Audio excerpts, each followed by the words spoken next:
अस्सलाम वालेकुम दोस्तों। मैं हूं मोहम्मद आज़म एडवोकेट और आप देख रहे हैं legal information.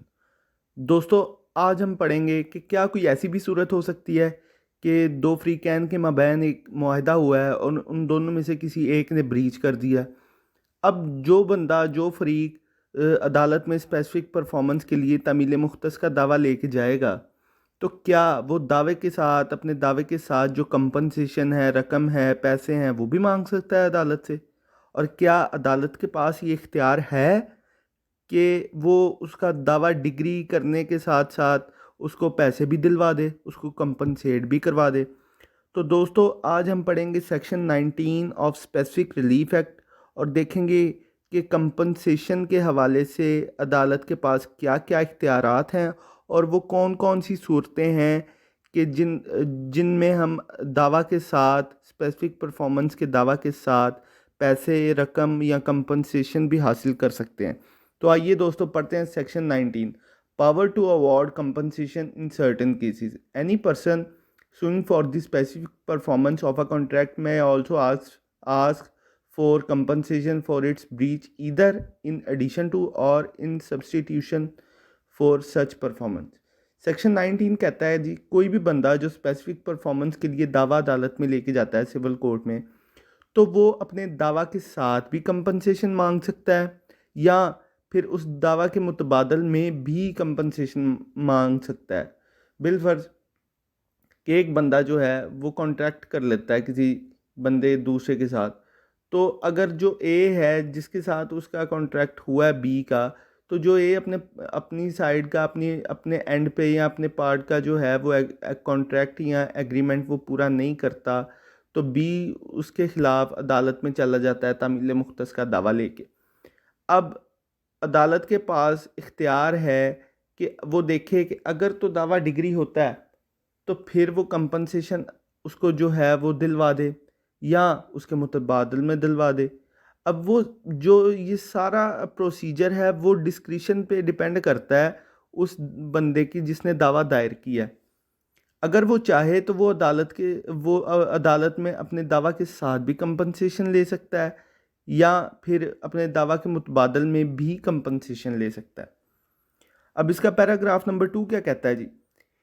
If in any such suit the court decides that specific performance ought not to be granted, but that there is a contract between the parties which has been broken by the defendant, and that the plaintiff is entitled to compensation for that breach, it shall award him compensation accordingly।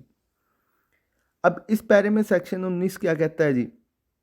वो कहता है जी कि कोई भी बंदा जो तामील मुख्तस का दावा लेके सिविल कोर्ट में जाता है और अगर कोर्ट को लगता है कि ये जो दावा है ये इसकी परफॉर्मेंस नहीं हो सकती, लेकिन पार्टीज़ के दरमियान दावा हुआ था, एग्रीमेंट हुआ था, कॉन्ट्रैक्ट हुआ था, जिसकी ब्रीच जो है वो डिफेंडेंट ने की है, जिसके खिलाफ ये दावा दायर हुआ है, तो कोर्ट जो है वो दावा दायर करने वाले को, ए को या उस बंदे को जिसने दावा दायर किया है उसको कंपनसेट जो है वो ज़रूर करेगी, उसको कंपनसेशन दिलवाएगी। इस पैरा में शेल का वर्ड इस्तेमाल हुआ है, it shall award him compensation accordingly. तो फिर जो कोर्ट है उसके पास इख्तियार है कि अगर उस दावा की तामील नहीं हो सकती, उस कॉन्ट्रैक्ट को इन्फोर्स नहीं किया जा सकता, तो फिर वो जो है उस बंदे को जिसने दावा दायर किया है उसको कंपनसेशन दिलवाएगी। अब तीसरा पैरा क्या कहता है जी?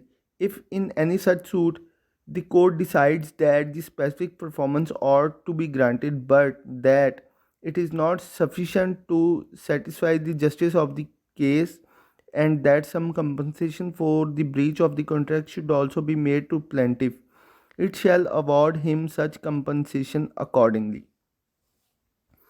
अब क्या हुआ जी कि एक बंदा जो है वो चला गया अदालत में तामील मुख्तस का दावा लेके। अब जो कोर्ट है वो देखती है कि ठीक है जी, पार्टी के दरमियान जो है दावा वो एग्रीमेंट भी हुआ है और एक फ्रीक जो है वो इस एग्रीमेंट की, कॉन्ट्रैक्ट की जो है वो ब्रीच कर रहा है। तो दावा तो हुआ है, दावा मौजूद है। अगर इसको डिग्री कर दिया जाए, इसको इन्फोर्स करवा दिया जाए, तो ये उस बंदे के साथ जो है वो इंसाफ नहीं होगा, ये इंसाफ के तकाज़ों को पूरा नहीं करेगा, ये काफ़ी नहीं होगा। तो फिर जो है कोर्ट उस दावे के वो डिग्री करने के साथ साथ कंपनसेशन भी अवॉर्ड कर सकती है दावा दायर करने वाले को। अब इसकी जो एग्जांपल है ये ऐसे ले लेते हैं कि जो ए है वो बी के साथ कॉन्ट्रैक्ट करता है एक घर की बाबत, जो वो बी को 1,000 में सेल करेगा, और तय ये हुआ कि जो है पैसे पे कर दिए जाएंगे और जो उसका कब्ज़ा है वो 1 जनवरी 1877 को दिया जाएगा। अब ए जो है वो अपने पार्ट का जो है परफॉर्मेंस नहीं करता, बी चला जाता है जी ए के ख़िलाफ़ अदालत में स्पेसिफिक परफॉर्मेंस का दावा लेके।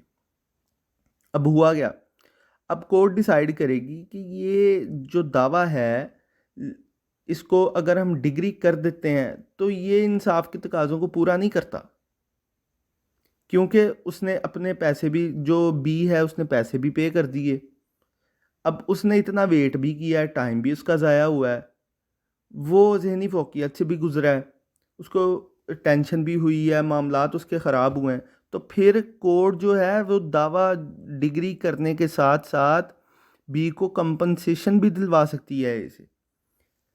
इसी तरह अब जो पहली सूरत मैंने आपको बताई है कि अगर दावा जो है वो डिग्री ना हो, उसको इन्फोर्स ना किया जा सकता हो, तो फिर जो है अदालत कंपनसेशन दिलवा सकती है। अब जैसे ए और बी के दरमियान कोई कॉन्ट्रैक्ट हो गया, ए ने जो है वो बी को 100 मन जो चावल हैं, राइस हैं, वो देने हैं, लेकिन वो उसको नहीं देता। फिर जो बी है वो स्पेसिफिक परफॉर्मेंस का दावा दायर कर देता है ए के ख़िलाफ़ अदालत में।